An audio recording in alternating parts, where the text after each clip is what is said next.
perkenalkan kami dari kelompok 3 yang akan mempresentasikan hasil uji 2 rata-rata sampel berpasangan parametrik. Perkenalkan, nama saya Stefani Salma dan kedua rekan saya Nadira Nur Sabrina dan Muhammad Ilyas Yusuf.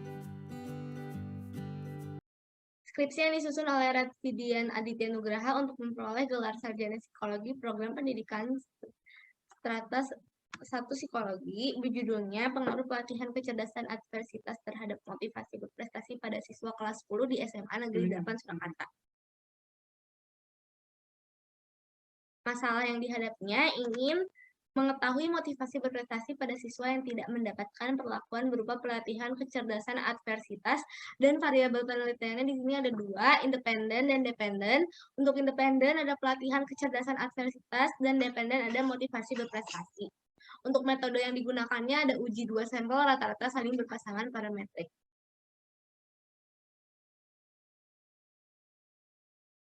Nah, untuk data yang digunakannya, pengambilan data pada saat post-test dilakukan ketika jam istirahat sekolah, di mana subjek mengalami kelelahan.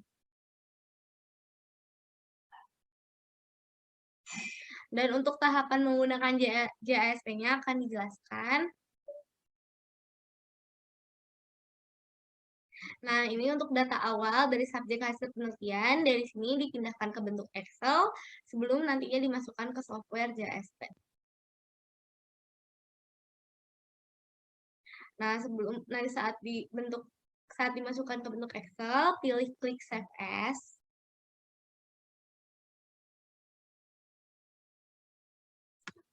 Pada saat akan di-save, pilih dulu type save-nya agar format dapat terbaca di software JSP, yaitu dengan type CSV atau comma delimited.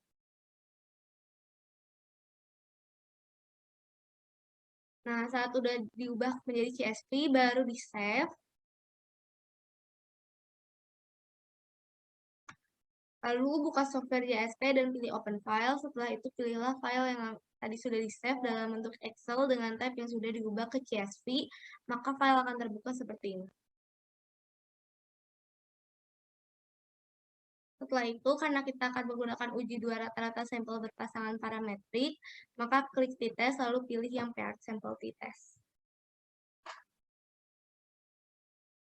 Setelah layar akan berubah seperti ini, dan selanjutnya akan dibawakan oleh rekan saya.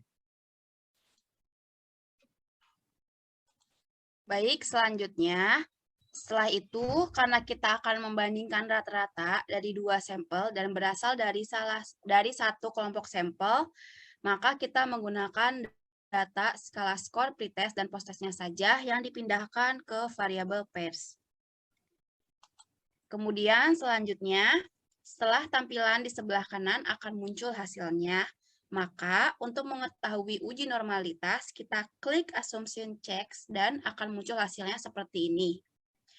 Tujuannya yaitu untuk mengetahui apakah datanya normal atau tidak. Kemudian kita klik deskriptif untuk melihat perbandingan dari uji 2 rata-rata sampel. Setelah itu, kita klik location parameter untuk mengetahui adanya perbedaan hasil signifikan rata-ratanya. Selanjutnya, maka hasil akhirnya akan seperti ini setelah semua muncul hasil datanya. Baik, langkah yang terakhir itu, setelah itu kita klik panah di samping paired sample t-test dan copy untuk dipindahkan dalam bentuk Word dan diinterpretasikan hasil datanya.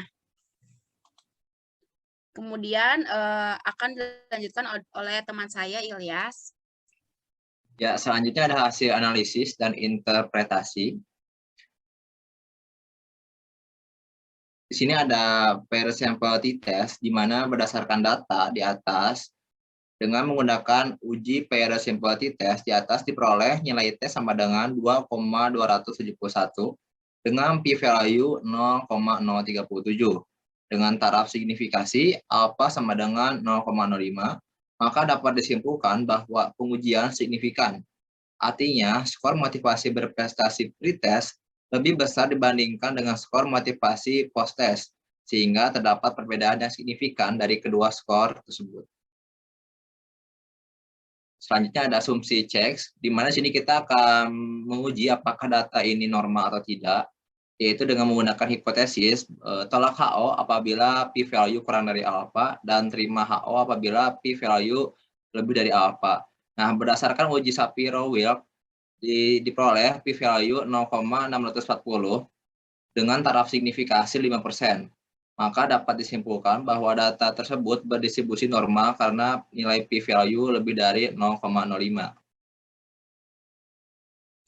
Selanjutnya ada deskriptif, di mana di sini kita akan mengetahui perbandingannya, yaitu dengan taraf signifikasi sebesar 5%, maka dapat disimpulkan bahwa pengujian signifikan, yang artinya terdapat perbedaan antara skor motivasi berprestasi pretest dan posttest yang tidak mendapatkan perlakuan berupa pelatihan kecerdasan adversitas dengan perbedaan rata-rata 2,824.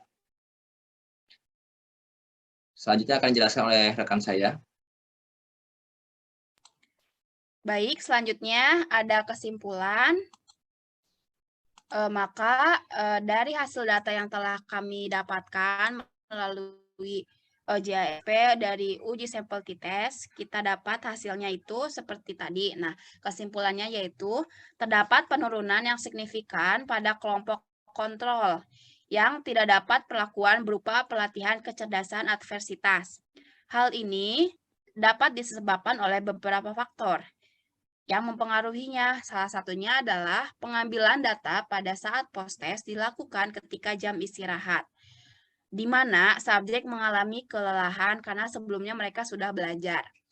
Nah, menurut Sumamur, seseorang yang kelelahan akan mengalami penurunan efisiensi performa kerja dan berkurangnya kekuatan atau ketahanan fisik tubuh untuk terus melanjutkan kegiatan yang harus dilakukan. Kelelahan itu mengakibatkan terjadinya pelemahan kegiatan, pelemahan motivasi, dan pelemahan fisik. Sehingga dalam keadaan lelah, subjek menjadi susah berpikir, tidak dapat berkonsentrasi, tidak mempunyai perhatian terhadap sesuatu yang menyebabkan subjek menjadi tergesa-gesa dalam menjawab soal yang diberikan dan tidak fokus pada apa yang ditanyakan. Itulah yang menyebabkan hasil pretest lebih besar daripada hasil post-test. Kemudian ada daftar pustaka. Ini adalah daftar pustaka yang kami gunakan.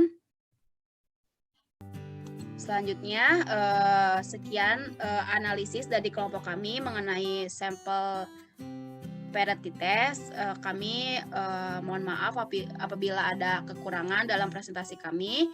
Kurang lebihnya mohon maaf. Wassalamualaikum warahmatullahi wabarakatuh.